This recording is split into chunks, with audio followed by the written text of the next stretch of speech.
You're listening to Atlanta Baseball Talk, your weekly podcast for all things Atlanta Braves.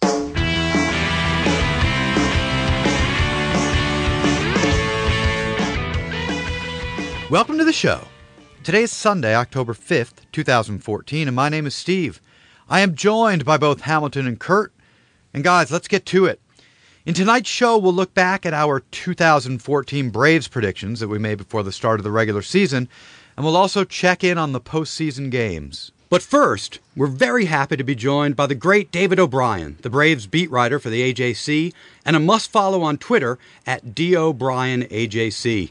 David, thanks for joining us. How you doing today? I'm doing good. How about yourself? Doing fine, man. Thanks for making the time.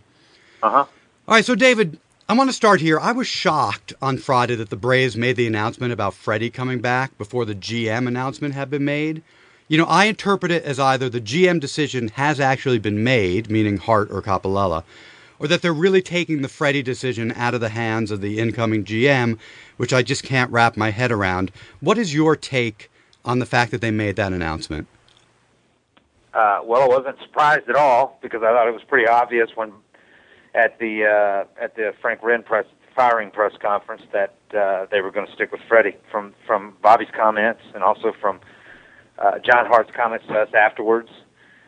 Even though Sherrill had also kind of contradictory, had said that that they think the next GM should have a say in that. It's traditionally the way it goes and all that. So.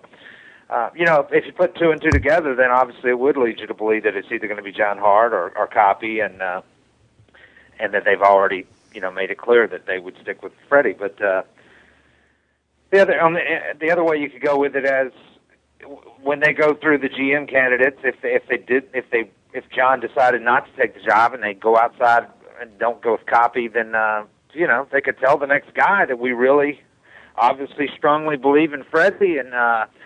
If you have a real problem with that, then obviously it's not going to work. I mean, if they want to hire, if they didn't feel like John Hart was ready to make an announcement yet about taking the job, but at the same time they didn't want to leave Fredi twisting in the wind, then they might have that could be the reason they did it. I mean, you don't want to leave just everything hanging because the speculation was already just so rampant and the misinformed speculation, I might add. And, if you were Fredi Gonzalez and you did want to keep him as your manager, then there are other openings coming up. Even though Fredi had with the self-deprecating thing when I asked him, he said, it's not like I'm John Gruden, there's like a big demand for me. But, there are other jobs that would have come open. And if you don't know if you're coming back and they haven't given you any kind of idea about you're not just going to sit out there and let things go past, even if it's not a manager job, if it's another job. So, long story short, I think they thought the bigger problem was Frank Wren, and Bruce Mano, and that administration, and they thought that Fredi last year wasn't an accurate representation of what Fredi can do with a team, and they want to go with it and give him another shot. Now, next year, obviously, they're going to be expecting a whole lot more because. If they're giving him a vote of confidence and believing that he can do a lot better with a different roster and a different mindset at the top, and they're going to expect a lot more. But they didn't think that the roster that he was given last year, and I didn't either. And disregard my personal feelings for Fredi or whatever, because I do like the guy, and I think he's a pretty good manager. But I don't think that anybody could have won big with that roster. I mean, I think that was the most dysfunctional offense that I've ever covered. And with the exception of maybe the 108-loss Marlins team that I once covered, but that was a team that had a bunch of AA and AAA guys in the majors, and they were just there because they had blown up the 97 World Series championship team. So that really doesn't count. This offense was put together like it was put together with no thought about how the pieces intermingled or how they went together, and they went together terribly. And on top of what we've discussed ad nauseum, is there was no leadership in that clubhouse, and the players would disagree probably because they don't want to admit as much or whatever. But there was no leadership in that team, on that clubhouse, and that is a big, to me, glaring deficiency, especially when you watch these playoff teams and you see exactly what we're talking about, because all those teams have leadership. They have guys who take charge on the field, show some emotion, rally the troops, all those cliches. Say what you want, dismiss it, but they all have a guy like that. Who do the Braves have like Eric Hosmer, for instance? Yeah. I mean... Who? Nobody. Right. It seems like Hayward's the closest, but he feels like a bit of a lame duck because he's not extended. I don't know how he feels, how he feels, but I could see where he would feel that way, having been signed to just a deal that carries through next year when guys like, Fredi, Freeman are signed to 7-year deals, and Tehran and Kimbrel and Simmons and all those guys are signed for a long time. I can see where he would feel that way. And also, he's a guy that, has had trouble staying healthy for a full season and really producing at a top level for a full season. Now, this year he got back to, what we were expecting, more of the player we were expecting, but he's still not a superstar type player. When you look at the numbers, I mean, he was a superstar as a rookie, no doubt.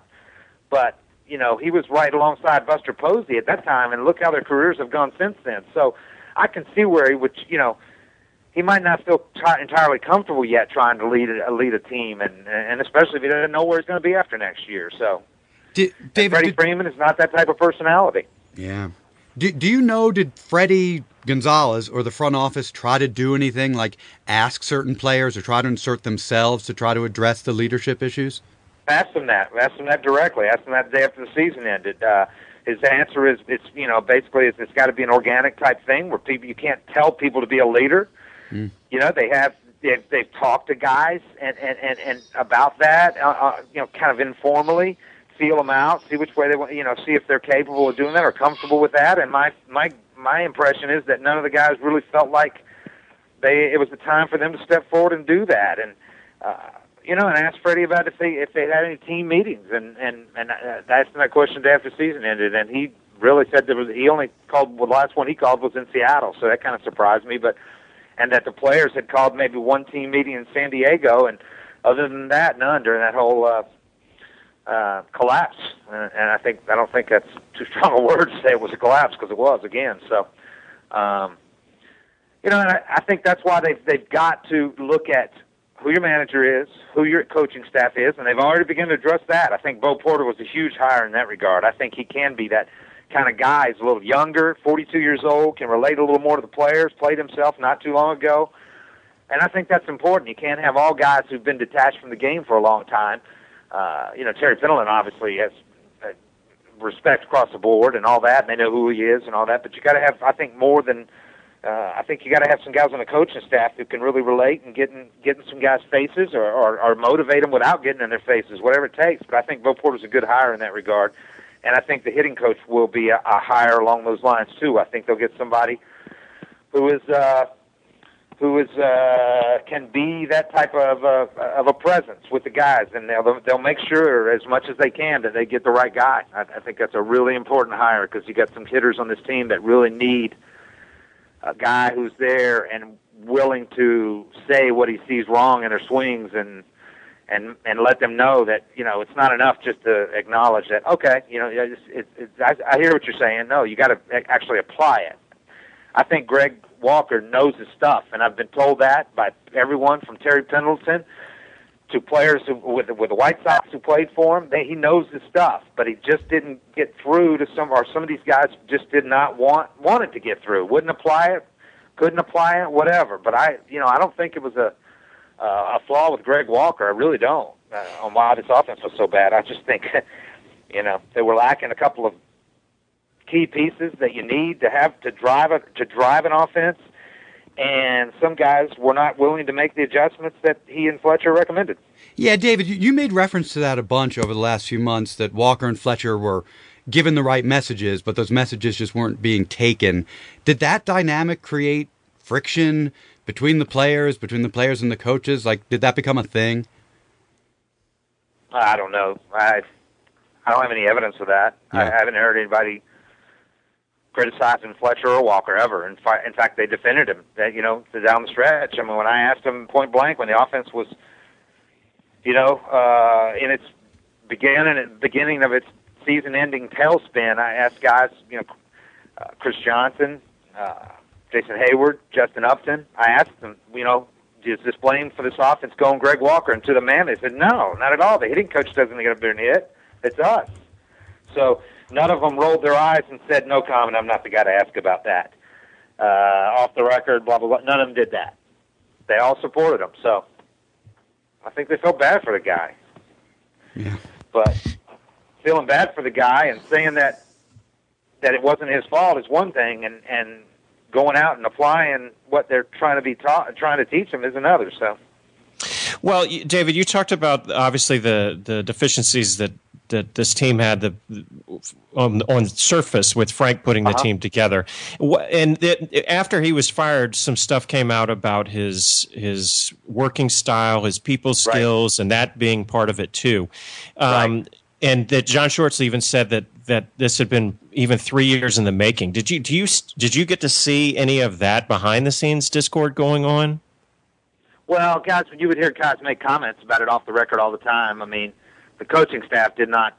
There were members of the coaching staff that did not like the way Frank ran things. Some of the decisions he made, a lot of the things they did, whether it was contracts, whether it was just the way that he handled them or made them feel the importance of their positions, that kind of thing. It didn't feel like they didn't feel like they were appreciated, and that's been brewing for a while. Yes. And I think they didn't like, a lot of people didn't like, I don't want to say intermingling, but heavy-handedness and micromanaging, trying to, instead of, Schultz was known as be a delegator of authority, to hire people and give them complete trust to do their jobs. Wren didn't have that. People did not say that about Frank Wren, that he would hire people and let them do their jobs. A lot of people, especially when things go south and the team starts struggling, then those kind of things come to the surface. They don't come to the surface when you're in division. You're winning division in 96. You win in 96 games in the division title a year ago. You can get by with those kind of things, and but when you start losing, people start pointing a finger and going, we don't like that interference from the top, whether it be implied, that these guys need to play, or this guy needs to be doing this, he needs to be correcting his swing this way. Just stuff that probably should not be coming from the front office. It should be coming instead from the coaches or the manager. So, there was a lot of stuff brewing, and when things go awry like they did this year, all those things become issues. Winning covers up a whole lot of stuff, as you know. But yeah, and do you might not have no sense of this, but I mean, if the Braves come back and win 96 games this year, do you think all this shakeup is happening? I mean, do you think Frank Wren gets fired? No. And do you think Absolutely they completely overmake their farm system and their scouting department? Do you think all these guys stay in place? So in some ways, and I've talked to some other people about this, a couple of broadcasters I talked to about this too. That as horrible as that September was for the Braves, that week when Frank got fired, towards the end of the week, people were saying, you know what, rock bottom, this is what the Braves needed. This is a good week overall for the Braves, because they wouldn't have. If you won the division, even if you'd have won the wild card and got in, especially if you'd have won the wild card game and got to a division series, it's really hard to clean house or say that these problems are brewing and all. If you do that, because you're one of those teams, you're one of the 4 teams in the division series round. So this probably needed to happen for them to clean house and make the moves that they felt like they saw this. John Schultz talked about, him and Bobby have been talking since June about things that have been amiss in the farm system and just not the Braves way, quote unquote, and all that. So those things would not have come to the fore, I don't think, if they would have advanced into the playoffs. So this probably needed to happen, hit rock bottom like this, and the offense probably needed to be as bad as it was for people to realize it's not a good offense. It didn't make it. It was dysfunctional. It did not fit. The pieces just did not fit. Every one of those pieces probably could do fine in another offense with the certain players around them, but those pieces together do not fit. So, David, your marquee guy is, if for instance, is Justin Upton. When that's the guy that your offense depends so much upon, he can absolutely carry a team for 2-3 weeks at a time. But then he can go a whole month where he's a non-factor. I mean, he's the streakiest, really good hitter that I've ever seen. So you can't build an offense around that type of player. He's a great piece to have in a lineup that's got some steady hitters, that's got a leadoff hitter, that scores runs. without home runs. But he's not a good piece or he's not the piece to build your offense around. David, what did you think about all the Braves way talk? I mean, I came away from that press conference feeling like it was kind of spin. You three guys who have been up there, you've been around. It's not like Frank was working alone without any consultation from you. What was your take on that? Yeah, I mean, it's romanticized to a degree, and it's the guys that were there for the glory years, and things are different now, and the game's changed, and there's a lot more parity, and a lot more teams are competitive now with because of revenue sharing and analytical, the way that some teams are using sabermetrics and getting a lot more analytical in their approaches. It's different. The game is different, and it's not the same teams that are at the top every year. Look at the Yankees. I mean, they can spend tons of money. You just can't throw money at every hole and fill it. But the Braves way, every team that's really has a tradition and a long tradition has a quote unquote Braves way. With the Dodgers, the Dodger way, the Oriole way. We always heard about that with Cal Ripken's dad. The Cardinals are probably the most famous for having the Cardinal way. They have a book that's a couple of 100 pages long that's got everything from the minor league system and how you wear your uniform to how you stand to attention during a national, everything to two-strike approaches. It's got it all in there, and this has been a private thing that they've had forever. So the Braves way, that's probably a convenient way for them to say, things have not in the past 2 or 3 years gone the way that we want them to go. So for lack of a better term, as a general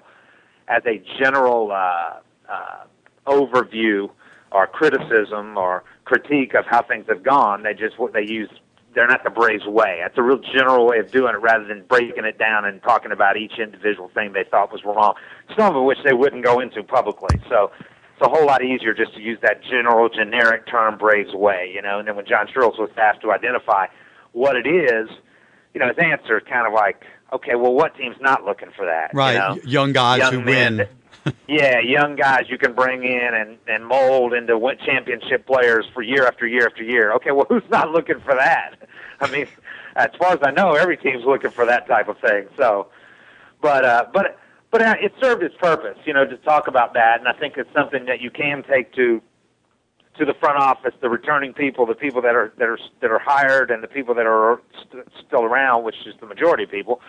You can take that to them and let them know, hey, we understand, we recognize that things have been amiss recently, and we want to get back to this and use that term, Braves way, and make everybody feel good about it. So, and the players, you even had the players kind of talking about, we trust these three guys that are doing the hiring and all that, Cox and John Hart and John Sherrills, that they want to get back to the Braves way. You didn't have players saying that without rolling their eyes. So, I can see it serves its purpose, but I don't know. It's not talking about the Braves' ways in and of itself. It's not going to accomplish anything. You're going to have to go out and do it, which I think they're serious about doing it. I think John Hart is a guy who he doesn't mess around. I mean, he's 66 years old, and this guy's got more energy than most front office people I know who are in their 40s with most teams. I mean, he is a very energetic, very fit, healthy guy, and he's well rested now. He's been out of it for a few years, out of the daily grind for a few years.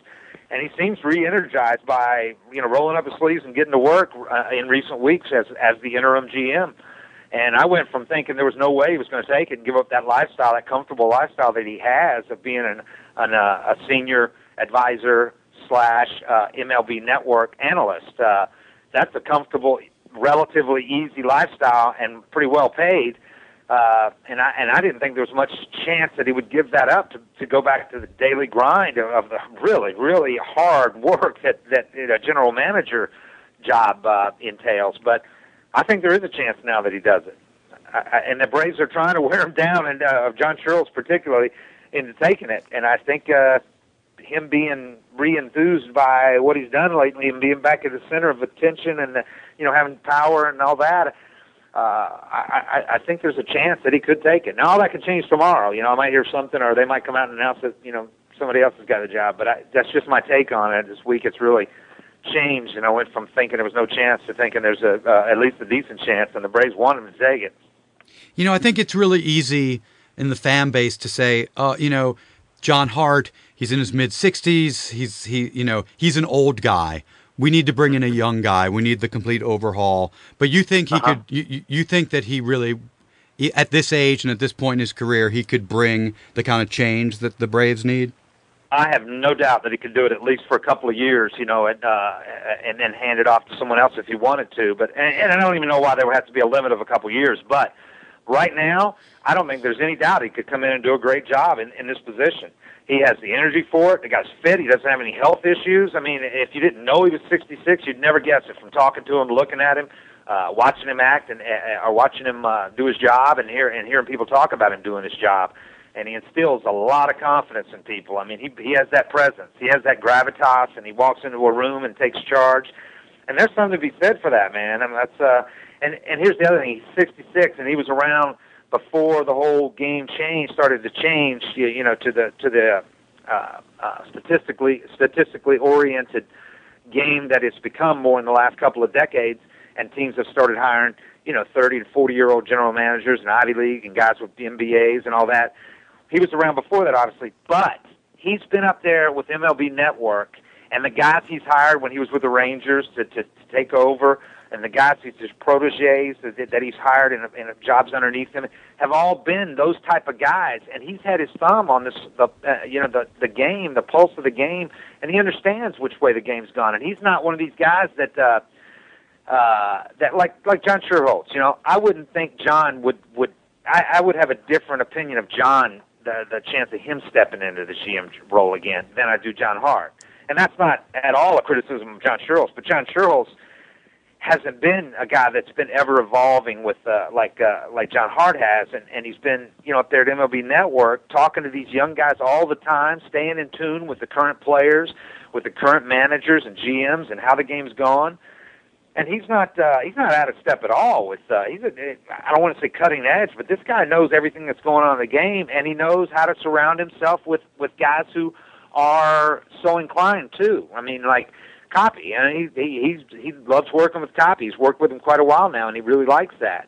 So I think with input he'd have from other people, along with his own knowledge and his adaptability, I think he'd do fine in that job. I think he'd do a great job at it if he wants to do it. If he's decided he wants to do it, and I'm not one of these people either that thinks that him taking a little bit to decide is a signal that you don't want a guy that's not 100% into it. No, I don't believe that at all. I wouldn't want a guy just to jump and make a huge decision like that, a life-changing decision, and that signals for some reason that he's more apt to do a great job than if he actually considers it for a while before he makes the decision. The Braves are not at a deficiency right now because he hasn't decided at all. I mean, he's working just as though he were the GM, and this is a period right now where it wouldn't matter anyway if they hired a full-time GM a week ago or they hire him, 2 weeks from now. It doesn't matter. They're not going to be at a loss in any way, shape, or form during this period of the game right now, this particular period when the postseason play is going on, by not having a guy set in concrete right now that is their GM.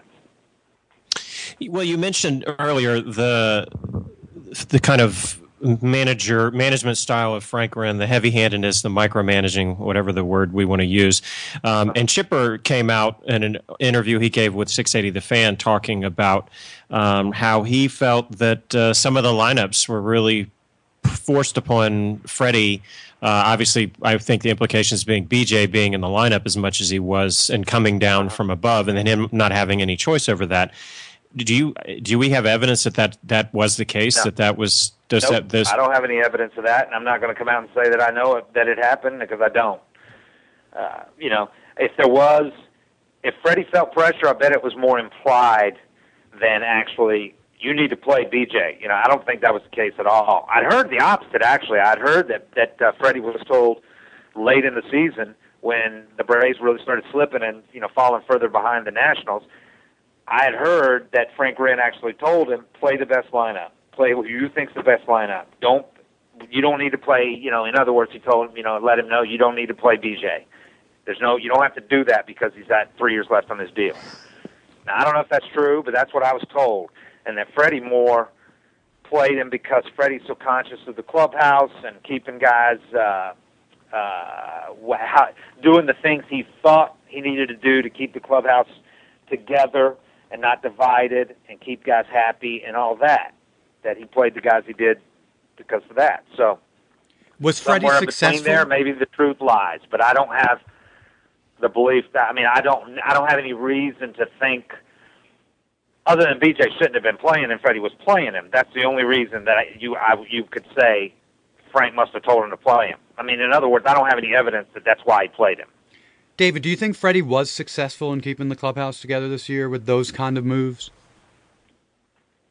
I never got a sense that the clubhouse was divided or anything. Like I said, I think it's just a more of a personnel thing. They don't have that type of take charge, step to the front when things were going in September. It just begged for somebody to step up and call a team meeting.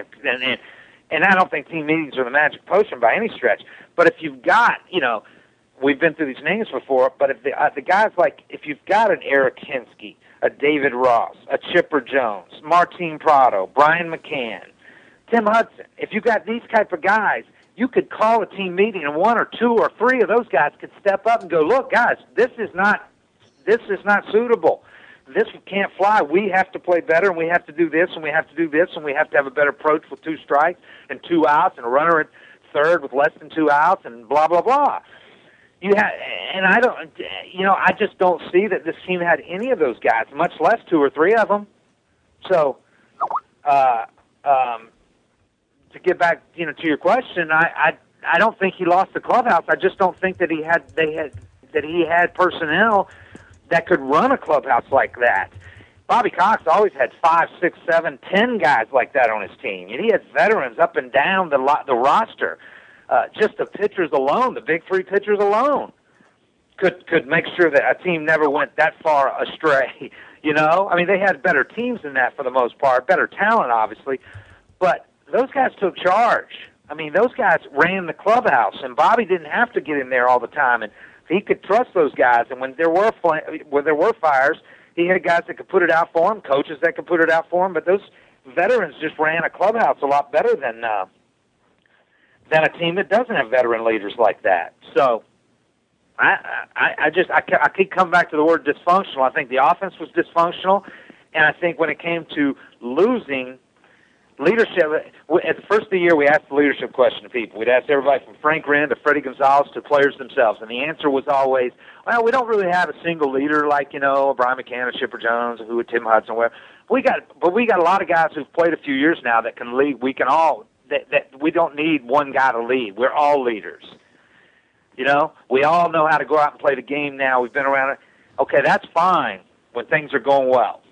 But we've seen what happened when the season went south on these guys. And I think that void there became a glaring weakness.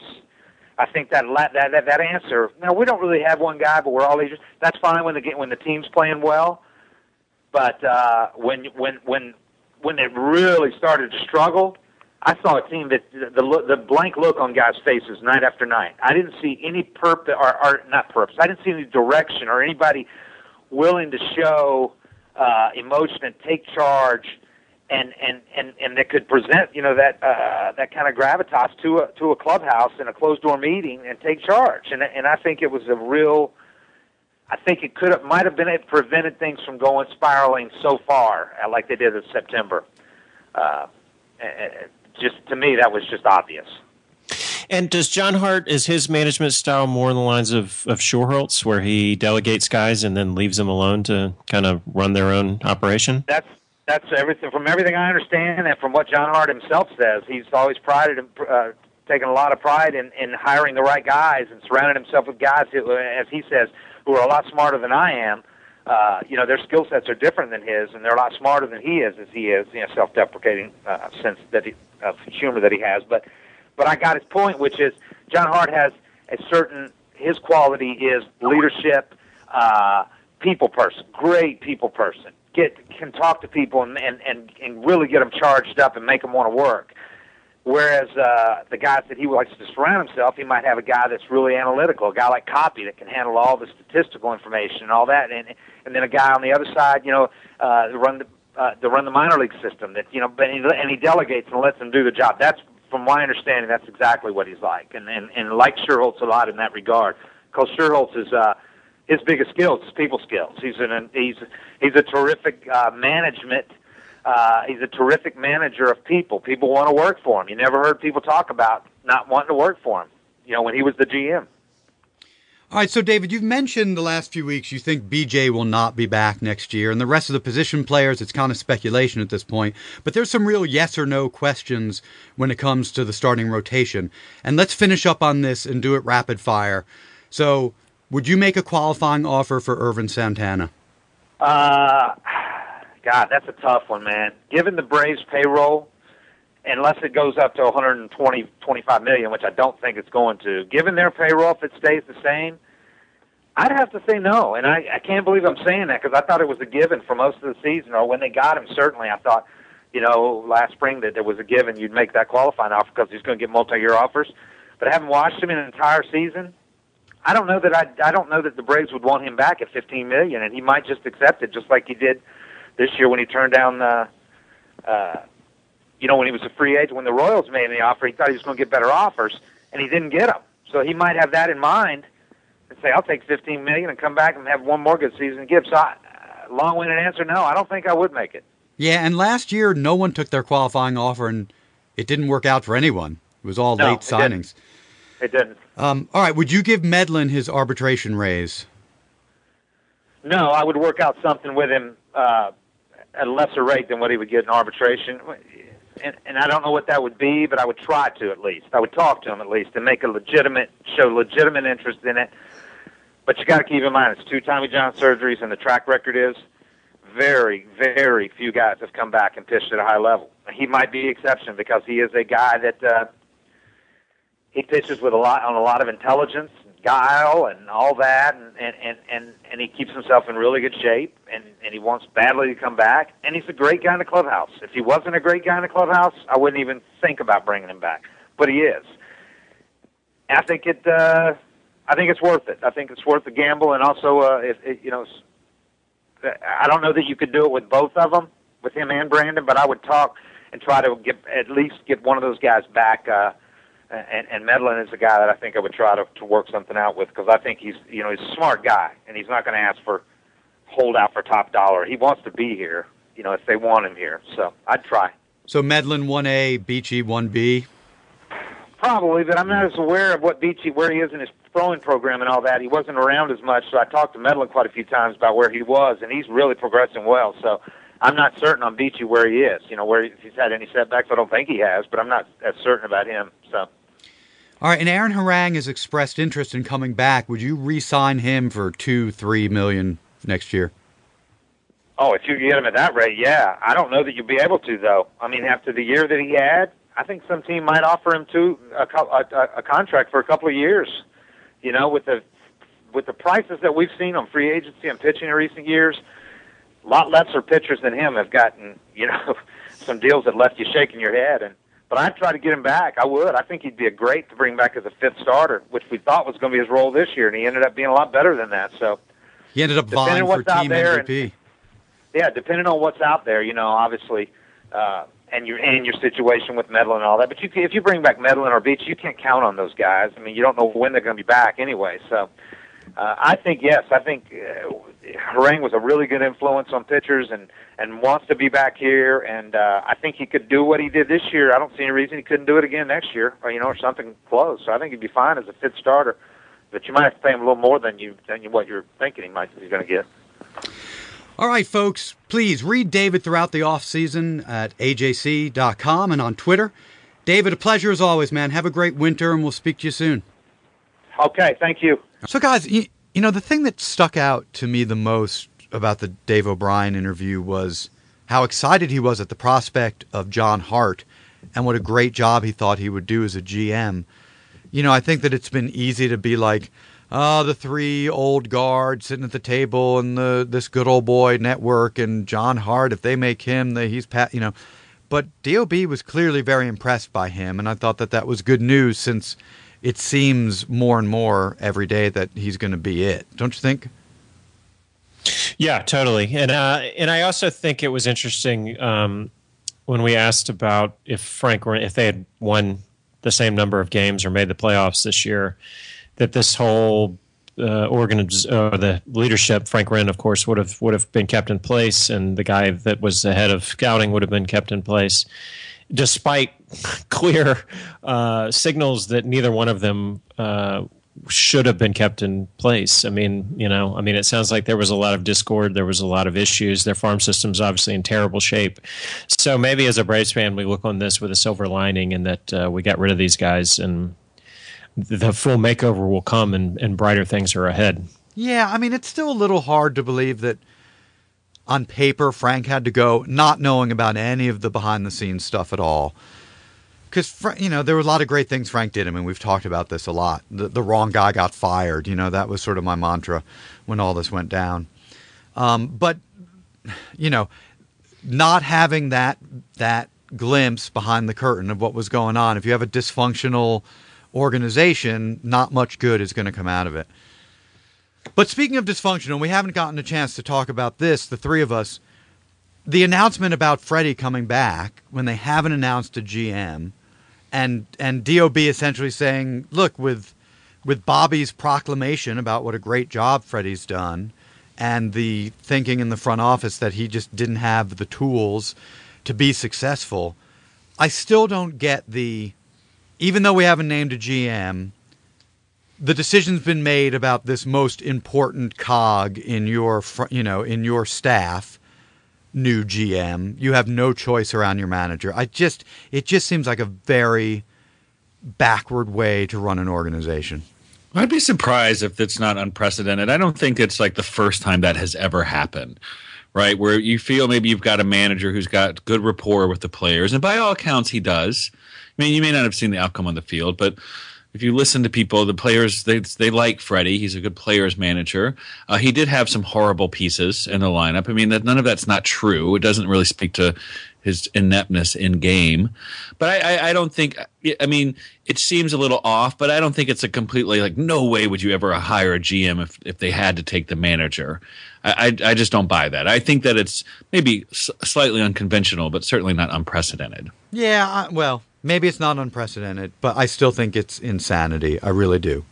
Unless, of course, and I don't know why they would sort of make announcements in this order, but unless they've decided that Hart or Copy are the GM and then the decision's already been made. Clearly they weren't going to change their minds on Fredi. To me it is just backward and nonsensical, but... Only, in this situation, right, with the Braves, with Fredi, it's, because you're down on Fredi, obviously, like most of the Braves fans, but, I think it's unique to this situation where you really wanted Fredi gone. I think that's coloring your opinion on this, maybe a bit. I don't, look, if for some reason a GM gets fired and the manager just had a bunch of really good seasons in a row, and of course, this is a different conversation, but you've had historic collapses. You've had all the stuff that goes with Fredi. So just because I lost the bet with you, Hammy, that Fredi is going to be back next year, that we made after the show a couple weeks ago, don't turn that around on me. I won't. I'll let you believe what you want to believe. Well, and I will offer, and Ham, you obviously have not heard the interview, but I will add that it's even more disturbing when we asked him about Chipper's comments. The Chipper, of course, suggesting on 680 The Fan that Frank Wren was basically directing the lineup and Fredi had little control over it. And we discussed that some, that even if he tells you to play BJ, you don't bat BJ first in your lineup. And then Dave O'Brien, obviously he said he didn't know, but that he had actually heard that Frank Wren told him not to play BJ. Yeah, that he didn't have to play BJ. Or at least you don't have to. Right. That to not use that as some crutch as to why he has to be in the lineup, and that Fredi continued to play BJ for some sort of clubhouse continuity issue, which is just insane. When your season's falling apart, it certainly gets more insane. Sure. And he's the worst offensive player in the majors, but we all know BJ very well. All right, so guys, let's go back and see how we did on the predictions that we made in March.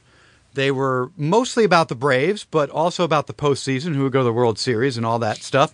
So, Kurt, walk us through. How did we do? Kind of hit or miss. I hit much more than both of you guys did. I'm just going to go ahead and say that right off the bat. But let's hear the bets. Let's check the well, work. And some of them were, we went in with some optimism. Obviously, the first two were about UGLA and BJ. UGLA over and under batting average 235. We all went over. God. Steve even calling a 248. And, of course, we know how that all turned out. BJ, we all went under, so we all got a point there. But we all thought he would bat like 240, and he batted 208. Do you have UGLA's final batting average with us? 162. Really? UGLA was 162 at the end of this year with the Braves? Oh, my God. Yeah. Okay. Yeah. Terrible. Starting pitcher with the best ERA. Ham went minor with a 4.77. Steve went Santana, called for a huge season for Santana, which he had a very nice season for us. 3.95 ERA, not so much. I called Tehran, who had a 2.89 ERA, which of the three was the best, but the best on the team was Wood with his 2.78 ERA. We all picked Vinners coming back or not coming back, having no effect on the team, which seemed like we? Yeah, which seemed like a no-brainer now in hindsight. But yes, we had no faith in him. Home run leader, this was one for the books. Hamilton called UGLA with 25 homers. He, of course, hit 2. Steve called Hayward with 27. He hit a sad 11. And I called Justin Upton with 28. He hit 29. Thank you very much. Curtis. Wow, very good, Kurt. Yeah. So that's really the only point we have so far, right? We all got points for going under on BJ's. Sure, but that's the one where we're different. Yes. Offensive MVP, Ham and I went with Freeman. Steve went with Hayward, which I'm pretty sure it's got to go with Upton. If it's not Upton, it's Hayward, but Justin Upton, of course, because he definitely had the best numbers in most of the power categories. Yeah, it was Upton. It's Upton. Yeah. Wins over and under on 91. Ham and I both went under. Steve went over. Oh, boy. Yeah, Ham was the closest with 87. Of course, they won 79. National League went. Ham went Nats, Cards, Dodgers, Arizona, Atlanta. Steve went Nats, Cards, Dodgers, Atlanta, Milwaukee. I went Nats, Cards, Dodgers, San Francisco, and Atlanta. So I only missed one, of course, which was Pittsburgh. American League. Lots of Boston. You missed Atlanta. Right. Yeah. But he got everybody else. You were closer than both of us. Missed one team, which was Atlanta over Pittsburgh in the wild card. Ham American League's picks were Red Sox, Tigers, Texas. Yeah, A's and Rays. So you got 2 of those right. Steve went Boston, Detroit, Oakland, Tampa, and Kansas City, so he got Look at me. 3 right, but of course the A's went in as a wild card, not as the division leader. And once again, I missed one team. I picked Yankees instead of Baltimore, and then I picked Tigers, Angels, Royals, and A's. So only missed out of the 10 wildcard teams, or 10 playoff teams, I only missed 2. Not too bad. So Ham picked LA over Boston. Not so much. Steve picked the A's over the Dodgers, and I picked the Cards over the Tigers. So none of us will have a clean World Series. Ham and I are the only ones still alive with a team that could actually win the World Series. So, nice, Curtis. Yeah, I win again. Ham, my favorite part of that was that you predicted UGLA to have the most homers on the team. Yes. Yeah. Lots of optimism for UGLA. Why? Why were we thinking that? Well, because UGLA, wasn't this offseason when he changed his diet and he came in thinner and he was changing his approach and he had a kind of decent spring. Right.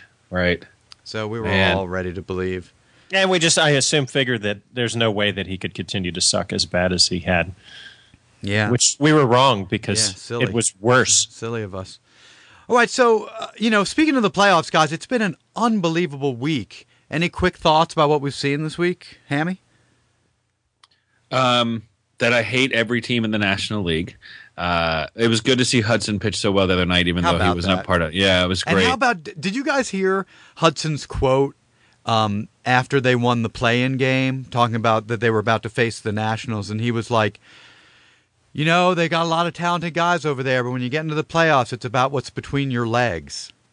Whoa. Yeah, which was just fantastic. And then to back it up and go out there and pitch like he did last night, unbelievable. Yeah. Really good. Very happy for him. But very happy for the Royals. Just a really exciting story. You know, and I'm glad to see a lot of, you know, I'm glad to see the Tigers just unceremoniously swept. It looks like the Angels are going right behind them. So it's you know, it's fun to cheer for the American League now. And I want the Royals to win it all, followed closely by the Orioles.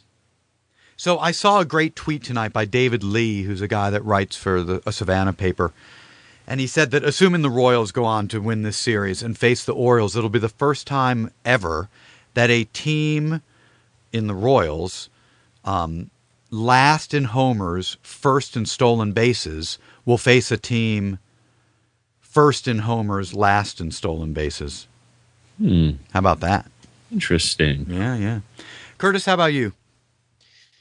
I honestly, other than tracking the scores, I have not watched an inning of baseball, and it's sad because I know that I do check the scores, and all these games look like they're unbelievable. I couldn't believe that the Cardinals came back and beat the Dodgers the other night. I have watched an inning or two. I watched about 2 innings of that game. Up 8. I mean, when LA was just slapping Wainwright around, and so I turned it off, and then saw that they had come back. You know, I guess sadly, I just tried to envision the Braves being in that scenario and that they would never come back in a game like that. All these magical moments, all these clutch moments. I mean, it has been a clutch first week of the playoffs. And the Braves just haven't had one of those in forever. You know what I mean? Like, when was the last really amazing clutch moment for the Braves? I mean, Ankiel's homer. And even one that ended up on the right side. Right, that then stuck. Yeah, I mean, you have Hinsky's homer, obviously, but I mean, the last one was probably Tom Glavine and David Justice, because you think about how clutch Game 7 by John Smoltz was against the Twins, and they lost that game. So yeah, it really is the anti-Braves out there. How about Kershaw being the only pitcher ever to give up 7 earned runs in consecutive games? Consecutive postseason games? Consecutive postseason games, because he gave up 7 against the Cards last year in Game 6 when they got beat at, or they were eliminated. And then this year, his next postseason start, he gives up 8. He's the only pitcher ever to have done that. I mean, could you imagine if he gets slapped around in his next start? All of a sudden, he'll have a cemented reputation. Oh yeah, of the playoffs are too big for him. You know, I mean, it changes every perception about him if he can't perform in the playoffs. And let's talk about the Nats. I mean, honestly, they've played a hell of a 2 good games. They've really come out on the short end, but it couldn't happen to a nicer bunch of guys. I mean, you know, I'm not unhappy about it. That game yesterday was just amazing. It just went on forever and ever and ever. And it was nice that as I was keeping track of it, they would occasionally flash the stat of the only other game that was longer that, you know, or that went 18 innings. That when it was the Braves Astros. That Hudson also started. That's right. How about that? That's right. Yeah. I forget who won that game. Yeah, I don't remember. And I don't. I'll have to look it up. Yeah. Chris Burke. So None guys, of those names ring a bell. Now that things have changed some, do you want to make new World Series predictions? Who's there and who wins it? I mean, I'll start because I had Dodgers Angels, you know, and I had the Dodgers winning. I will go Dodgers Orioles now, and the Dodgers still win. Kurt? I don't even remember who I picked. Yeah, I wasn't listening to you when you said it. Yeah. I think I had the Angels winning the World Series. I'll go Orioles over the Giants. Hammy? Well, I picked the Dodgers over the Orioles, and I will stick with that just because they're both still in play there. Well, there you go. Yeah, but I'm rooting for the Royals. Did I say that already? You did say that. For my brother-in-law who might listen to this. So we can hire Dayton Moore and Ned Yost immediately. No, exactly. Ned Yost, the only person who could unseat Fredi Gonzalez. Yes. Yeah. And so we could wait 8 years before anything came to culmination with that combined effort. Doesn't it feel a little arrogant that we would just assume that Dayton Moore would want to come back to the Braves? Like, there's a lot of trade talk going on. I mean, so take Dayton Moore out of it, where people are like, what we should do is we should go get Kershaw. Why don't we just trade for Kershaw? Like, people think that, like, they just naturally assume that everybody would want to leave their current job where they're in the postseason with a good roster and then come to the Braves. Well, that's just ignorant. It's just ignorant. It's not even, it's just ignorant, that kind of will trade for Kershaw. Well, but so let's talk about, do you think it's ignorant to just assume that Dayton Moore is going to leave Kansas City to come back to the Braves because he was under Schuerholz's tutelage? Well, I don't think it's ignorant. I think maybe it's arrogant, like you said first. Yes. But there is certainly possibility in that, given his ties to the team and Schuerholz and everything. All right. Yeah, I don't think it's that likely. Honestly, I don't think Dayton Moore ends up being the GM here. I really don't. It doesn't seem like a good time to leave Kansas City. Yes, as you're reaping the benefits of everything you've built for the last 8 years. See ya. Bobby called. And I think he's got ties to that area as well. Yeah, I think I read that too. All right, so guys, we're going to wrap up the season here. So we'd like to thank everyone who makes this show possible every year. Our web guy and producer, Mike. Our bloggers, Sean and Mike. Our wives for putting up with this year after year. All of you that listen, really, we appreciate more than you know. And Ham, Kurt, thanks for another great year. It's been a lot of fun. Yeah, you too, Stevie. Yes, hopefully we get more wins next year. Or if we don't get more wins, we get something that gets us excited that we know something great is right around the corner. Well, and hopefully there's going to be a lot of big developments this offseason, and that's when we will come back. So we will come back throughout the offseason whenever big stuff happens. And, God, it seems like there should be plenty of that. When do you guys think? Few months. So a little bet here. When do you think BJ goes? In the next before Thanksgiving? No, I think it'll be in December because I think the winter meetings in December will happen where they will try to strike any deal they can. And then if they can, obviously it'll happen then. But if they can't, then they're going to, maybe they release him in December. But I think it happens before the new year. Do you think there's any chance BJ plays another game for the Braves? I don't. And don't you think if he goes, we need to prep ourselves that some important piece is going along with him? Mm-hmm. Well, it's a blood ransom. We're losing either a huge prospect. We're losing a huge prospect or a huge pitcher. I bet. Do we have any huge prospects? I don't know. Well, but shut up, Kurt. But that ignores the possibility that they just release him. They could just release him. If you're going to pay 90 cents on the dollar and give up somebody, just release him. Yeah, I mean, that's a good point. If you're going to have to trade Alex Wood, who was the cornerstone of your rotation for the next 8 to 10 years, just to get rid of B.J. Upton, it's probably worth eating that money. You can't replace that. Yeah, I think that they look at it, if they're going to give up a big piece like that, then the team getting B.J. is going to pay a ton of that money, and they will use that money to replace the piece. But, I don't know. I feel like it's more likely that B.J. just gets released. Yeah, I can't imagine a team wanting him. He and Dan can vacation together and stuff. All right, everybody, that is the show. So please make sure you have us in your RSS feeds or subscriptions on iTunes or Stitcher so that you don't miss any of our weekly shows. And as always, check us out at AtlantaBaseballTalk.com for past shows, to check out our blogs, and to post in our comments section. And be sure to follow us on Twitter at ATL Baseball Talk and on Facebook. Thanks again for listening, everyone, and go Braves! Thanks for listening to Atlanta Baseball Talk, your weekly podcast for all things Atlanta Braves. To find new shows, to post in our forum, or to send a comment, please visit us at AtlantaBaseballTalk.com. Had to admit the problem.